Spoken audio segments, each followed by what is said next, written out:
Okay, wrestling fans, it's your late night drive with Mike. Not the late night drive through with Jim Cornette, although he is a favorite. But just want to talk about this whole issue about what is a main event for a professional wrestling show.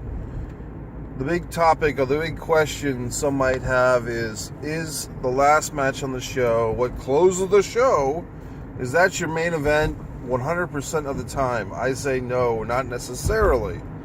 I say there's exceptions to the rule. I say it's quite probable that the last match you see on a show is your main event. That makes sense. However, there are exceptions. The exception I cite quite often is 1991 Great American Bash, Lex Luger versus Barry Windham, vacant WCW World Heavyweight title match in a cage, Luger, Windham fighting for the championship that Ric Flair just vacated. Well, that wasn't the last match on the show. That was the second to last match on the show. So what was the last match on the show? Also in a steel cage, Arn Anderson and Paul Heyman versus Rick Steiner and Missy Hyatt. Now that closed the show. So that's got to be the main event, right? So Missy Hyatt is the main event match on that Great American Bash 91. Now granted, that was, I'm being sarcastic in case you need some notes here, folks. That is me being sarcastic to make a point that just because the match that is last, it doesn't necessarily mean it's the main event. The Ric Flair Shawn Michaels match, retirement match, which was, I always get confused what WrestleMania that was, if that was WrestleMania 21 or nope, it was like WrestleMania 22 or something. But basically, Shawn versus fucking Ric Flair, I guess it was WrestleMania 24 perhaps. Also on that, now what was the main event of that show? Would you say it was Flair versus Shawn? That's what we all remember. I love you, I'm sorry, I love you, kick, pin, retire. But that wasn't the main event. The WWE Bruno Belt Lineage World Title was a three-man match. Cena, Triple H, and Randy Orton, which actually, on paper, is a pretty big blockbuster match, but that was like halfway through the show, or two-thirds of the way through the show. And that match, if you recall properly, was not that great from my memory. It was pretty forgettable, although I just remembered it. The last match on the show was, drumroll please, dun dun dun dun, Undertaker versus Edge. Okay? Now you can tell me that Undertaker versus Edge was the main event at WrestleMania? It closed the show. I don't think so. And the sarcastic voice I'm giving you, it's not a reference to anyone in particular. It's just, you have to be a little open-minded. And that's all I'm saying is, there are rules and there are exceptions to rules. Now, back when I was a kid, sometimes you'd go see a WWF show and the main event, title match, which was always the heralded, anticipated main event, was literally 5th or 6th on the show, right before intermission. They might have been doing a double shot, and they wanted the champion to travel across, a couple of states, hop on a plane, and get to another show. What about things like Battle Royal shows? Like if you go see a show that has a big Battle Royal on it, sometimes the Battle Royal would be last, and your World Heavyweight Championship match would be, second to last, third to last. And they'd have the World Heavyweight title match, say 7th, some, hot dog match 8th, and then your Battle Royal 9th and last. So you can say, well, the Battle Royal's main event. Well, maybe it was, or maybe it wasn't. I mean, I think really the main event can be, and this is a concept that might be mind-blowing, but I think the main event can be different for different people. Look, the big one now is, was Jericho Okada a co-main event or was it a main event? Well, look, for Americans, I'm sorry, or for North Americans, whatever the fuck, I think Jericho probably was the main event, okay? I mean, so that being said, they had that championship, their championship, the U.S. title was a secondary championship singles. So the main event spot or accolade is reserved for the world title. That's fine. I'm not offended by that. So they have to compromise and call it a double main event. But who really put asses or put new viewers in chairs or $9.95 to New Japan? Probably Jericho. Okay? Let's be honest. And they'll have to do something next year if they want to keep that up. So they'll have to get Dolph Ziggler or somebody, or CM Punk, or Daniel Bryan or someone. My point is, I don't think, and I also make the WrestleMania 4 reference. Okay, so if it's the last match on the show, closes the show, and we're always referencing WWE these days, would Savage fucking DiBiase, was that your main event for WrestleMania 4? Well, it wasn't advertised. How would they know it would happen? They didn't. So that was an unadvertised main event. It was a tournament final, but it was for the championship. So what I would say is, people would say, well, the whole tournament was the main event. Well, how can you have a whole fucking, 3/4 of the show be a main event? You could say Honky Tonk Man Beefcake was the main event by that twist of fate, because those guys were fighting for a title going in. So the simple point is, and what about tag team tournaments? When you have a tag team tournament, say the Crockett Cup, or I went to a Ring of Honor tournament once, or tag team title, and the singles title was on the line also, but the tag team tournament, now all I'm saying is, folks, there's so many exceptions, there's so many unlesses. The gentleman who I do respect online, internet wrestling fan as well as myself, was citing, well, the main event always closes the show, except if we're talking about such and such. And I'm not trying to, hurt this guy's feelings or anything, but he was citing some Madison Square Garden stuff from the 70s or 80s. It's like, well, look, if you are citing something that's an exception to the rule of which you're trying to propose that this is a rule, but you yourself are giving an exception, well, maybe it's not such an ironclad fucking rule then.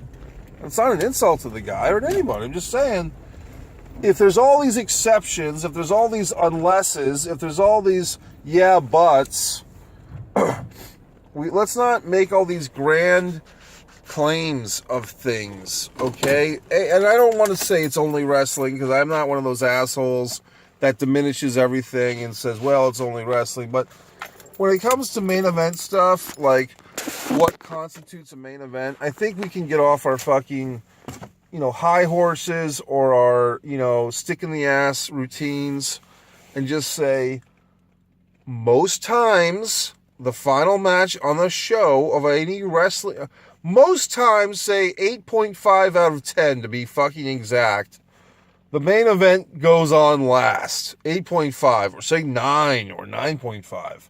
But there's that 1.5 or 0.5 or 1, whatever the fuck, 10%, whatever you call it, 10%, 15%, 20%.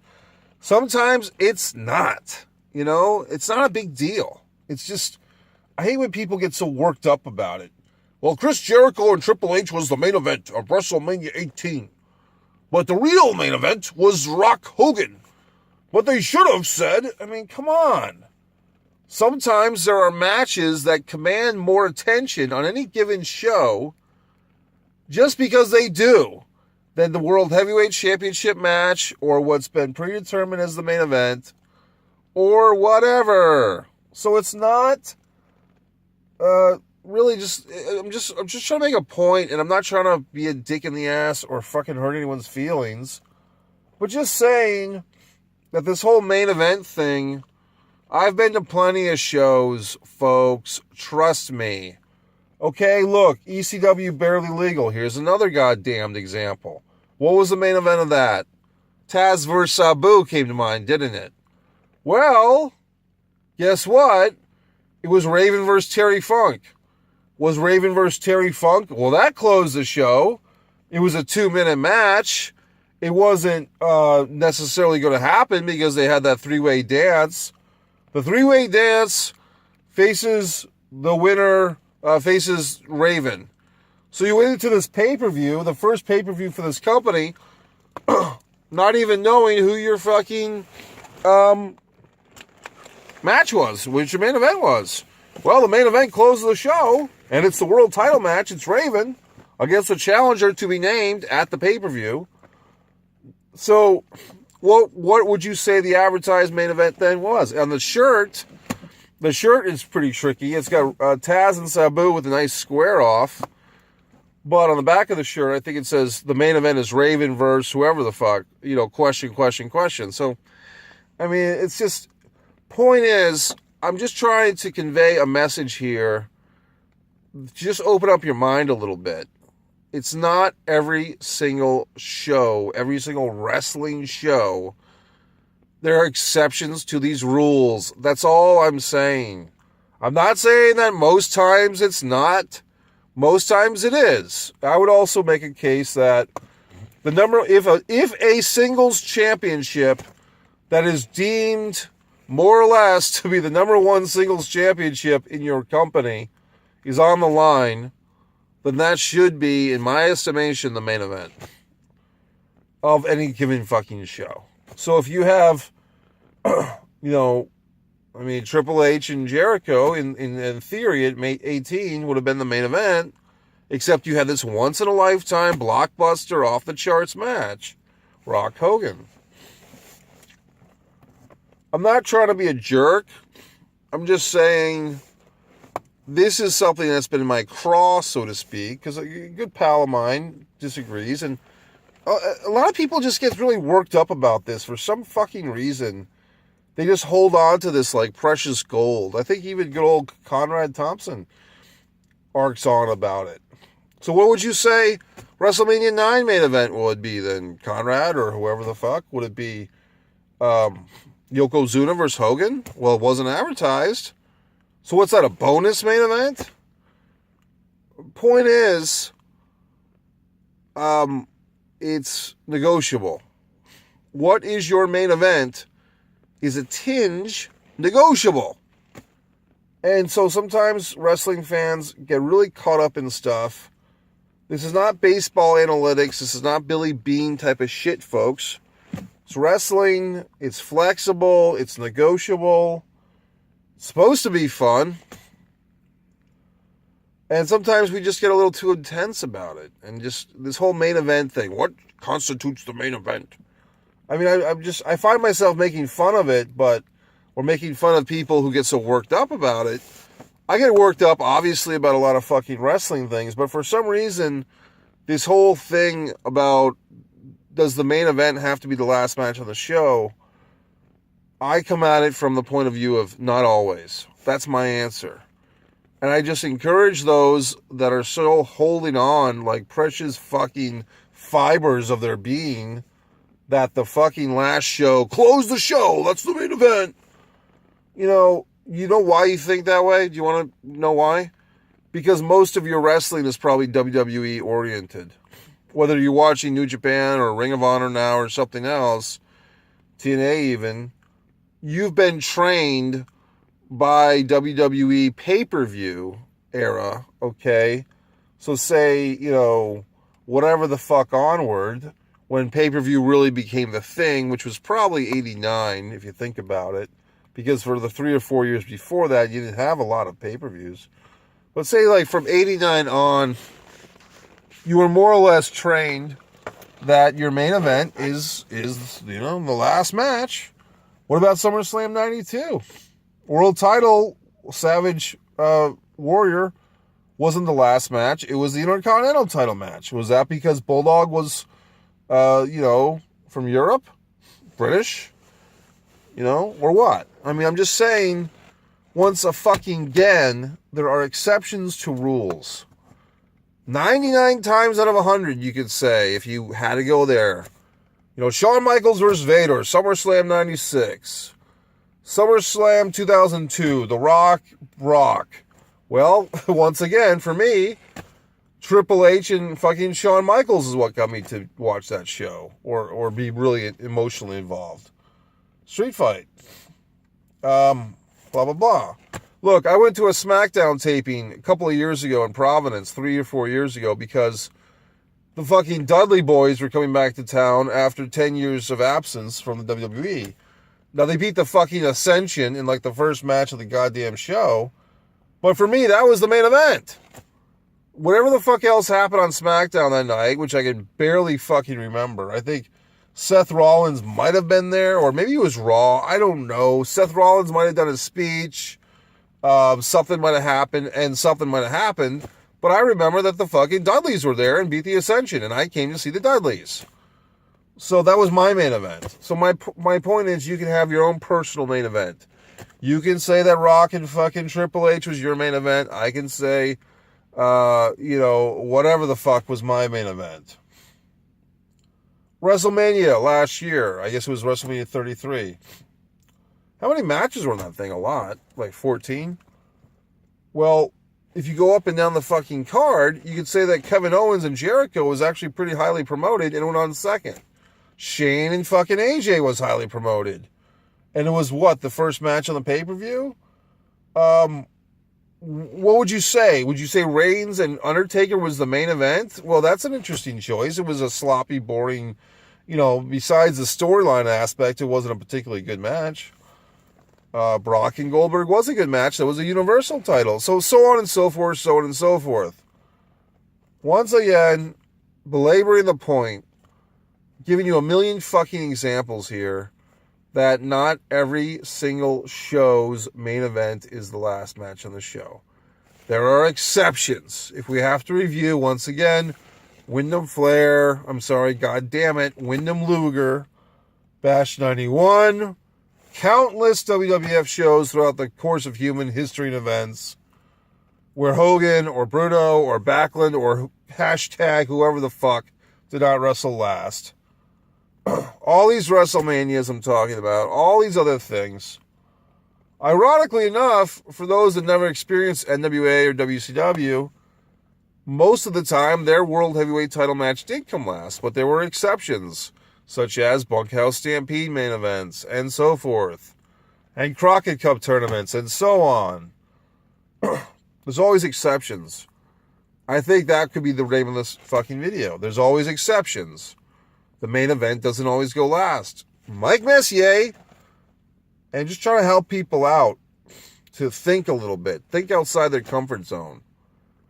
It's not always cut and dry. That's not life. Life is not always, this is the rule. God damn it. I don't care what you say. It's not always like that. It's sometimes things are colors outside your crayon box. Okay? 64 colors of crayons, and you need a 65th color. So just think about things a little bit. Don't tie yourself down with a fucking anchor to your ankle and say this is the way things are all the time. There are exceptions. So if one asshole out there has watched this whole goddamn video and said, yeah, this motherfucker's right, there are exceptions, this is a ravishing success, so to speak. Thanks.